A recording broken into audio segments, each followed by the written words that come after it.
Alright, I know everyone's tired of these, oh, let's just dump it into strength builds, let's just dump it into dex builds, oh, let's just get that intelligence going, baby, because we need some powerful ninjutsu damahe.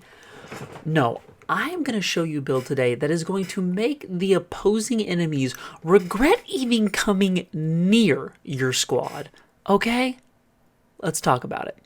Now, all jokes aside, I want to start talking about some builds on here that are just, I think, very fun and a little creative and outlandish. So today I got an interesting one for you. You got Intelligence Operative for your class and the Kurama clan, okay? That's right, and those two things don't sound like they should necessarily mix, because one wants a high intelligence while one probably wants a high wisdom or charisma, so let's talk about how they flow together.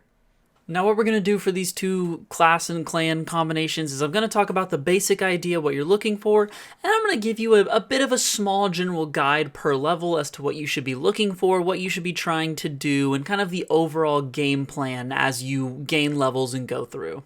Now, I want to be very clear, while I do think this clan-class combination is very fun, a lot of my builds aren't going to be like hyper min-max nonsense, alright? I do think there's fun in that, and there's definitely a place for it, but you can assuredly find things that are going to do what I'm going to tell you slightly better in different ways, but this is going to be a fun way to go about doing things. You assuredly can find some class-clan combination where if your sole purpose is to inflict conditions, you can probably do it more consistently and for a longer amount of time over longer fights.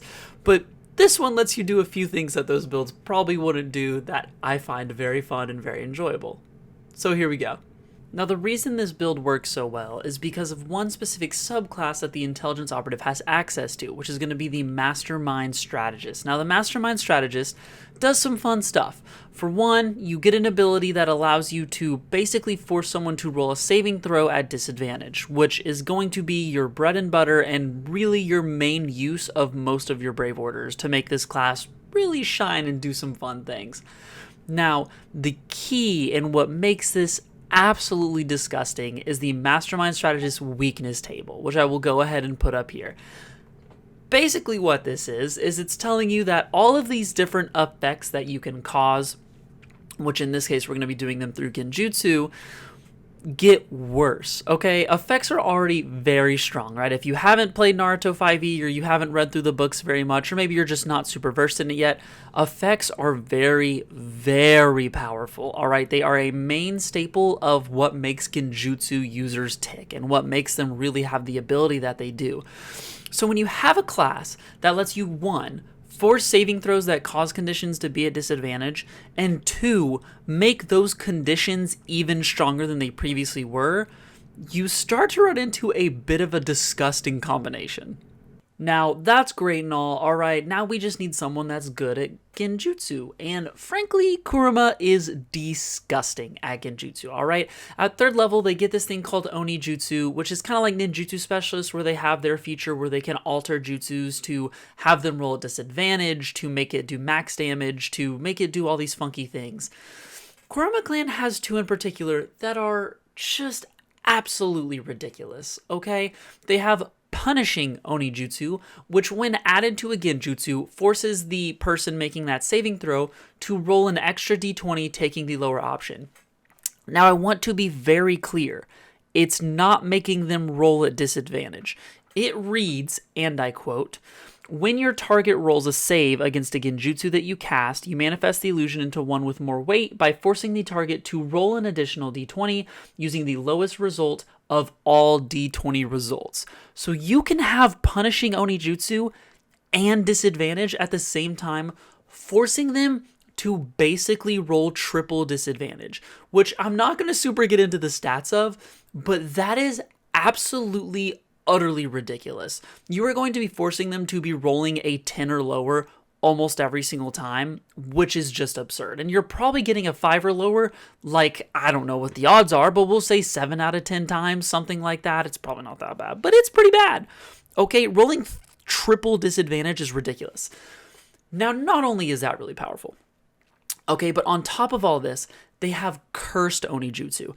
And what this does is this allows you to take this genjutsu that they have now failed the effects of, and you then get to slap on a D rank genjutsu that they will also take the effects of because of failing this initial one. Okay, that's not a whole nother save. That's not them getting to do other things to hopefully resist this. No, because they failed that first one, they're also gaining this second one. And that's not even it. The Kurama clan, on top of all of this nonsense, okay, once you hit level 7, which you're hitting your mid to late games once you start to hit level 7, that's fine. You get something called jutsu conversions, or rather genjutsu conversions. And what this lets you do is you get to take some C rank jutsus of any kind and convert them to genjutsus. Let me repeat that. Some jutsus of any kind, doesn't matter, Bukijutsu, Taijutsu, Ninjutsu, and convert it to genjutsu. What does this mean, you might be asking?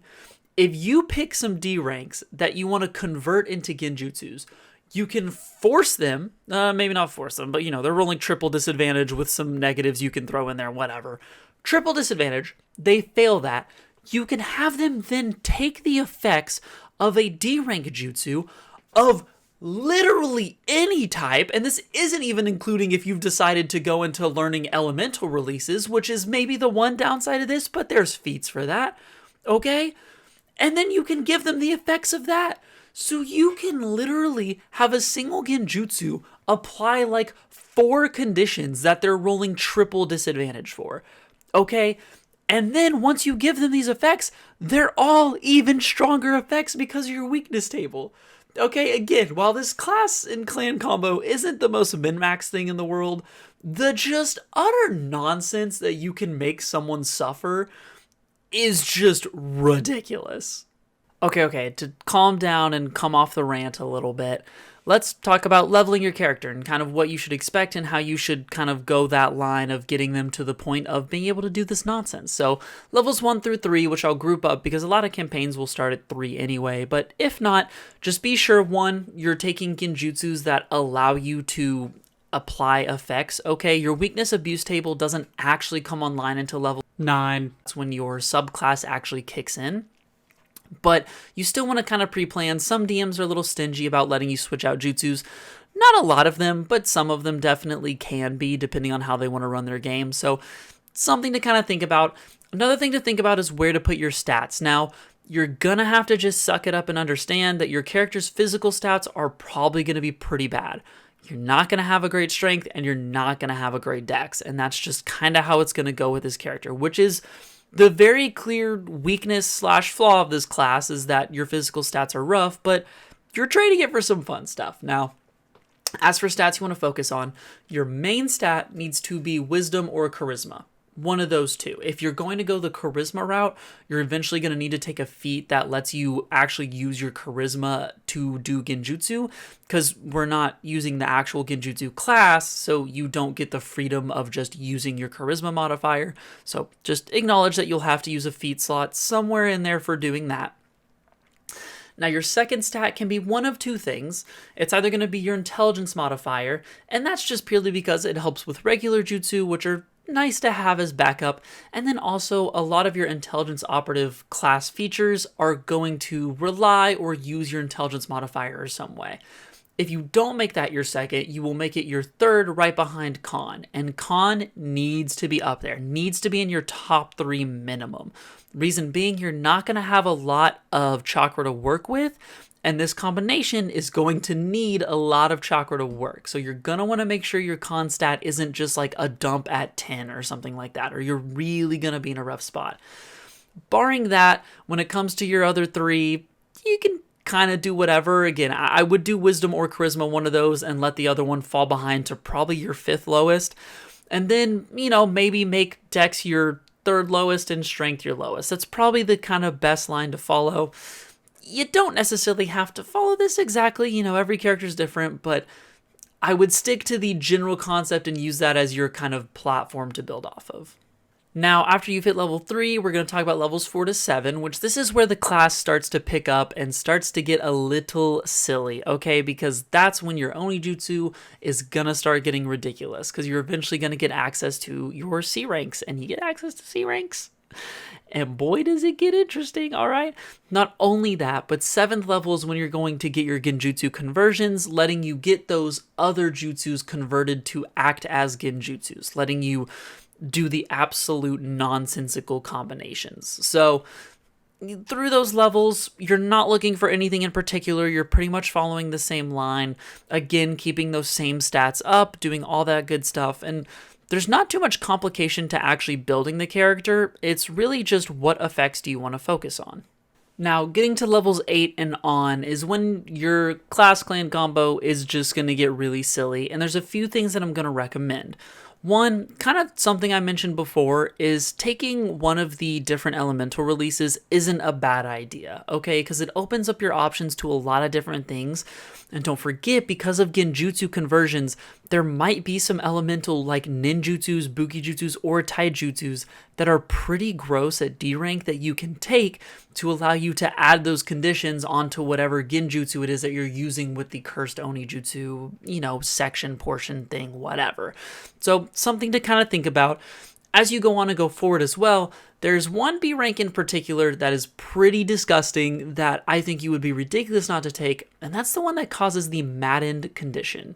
So for those of you that don't know, Maddened is a condition that's actually only given by 2 jutsus, at least to my knowledge, that are B and A rank. It's a pretty powerful effect, and if you don't know what it does, as you can see here, there's a table, and if the enemy is affected by Madden, they're going to roll a d8, and depending on this roll is what's going to happen. If it's a 1, nothing happens, they take their turn as normal, but if it's all the way down to an 8, let me just read this for you real quick, attack themselves with their most damaging weapon, treating the attack as a critical hit, dealing maximum damage to themselves. That's ridiculous, all right? You took an enemy, made them waste their entire turn. They don't get to do anything else. They have to hit themselves, dealing maximum damage as if it were a crit. That is absurdly powerful. And the thing is, it gets worse as you go down, because at number 7, they drop all weapons to the ground, wasting their action to do so. So they lose their entire action, and if they're weapon-based, they're going to have to do something to pick their weapon up. So, Maddened is so powerful. And on the table, if you don't remember, what happens is they roll 2d8, taking the higher result. They basically roll Maddened at advantage, which makes it so ridiculous. Which is why Frenzy Burst, as you can see here, is probably my favorite and just the single you have to take it jutsu for this build. Okay, because if you can apply Madden to someone and they are forced to now roll at advantage for Madden, that's crazy powerful. And that's not including if you cursed Oni Jutsu it and make them do other things on top of it. The combinations are endless and honestly just absolutely crazy. Now, before I let you go, I do want to talk about the cons of this class, because with every class clan build, there's always a weakness to it somewhere. And I've already mentioned the fact that your physical stats are pretty bad, barring con, which isn't, but your strength and dex are probably both going to suffer. The other main weakness is that this doesn't necessarily allow a lot of damage. Now, this isn't always true, because whenever you take a different element, like let's say you take the fire elemental release, you can then, because of cursed oni jutsu, start slapping on some burned for free with other things, which can let you stack up some damage over time. But barring that, you're not a super high damaging class when you go for this combination. So understand that a build like this is not going to work in something like a 2-man squad. Okay, if you're in a 2-man game, this probably won't be for you. 3-man, which is most Naruto games, is rough, all right? You can make it work because you can kind of have your defensive, offensive, and then controller. You can do something like that, but you need to be careful because your defensive person is probably going to need to have a little bit more damage output, which will be fine because their defense lacking will compensate by your controlling, stopping them from doing a lot of damage, so, it can kind of balance out a little bit.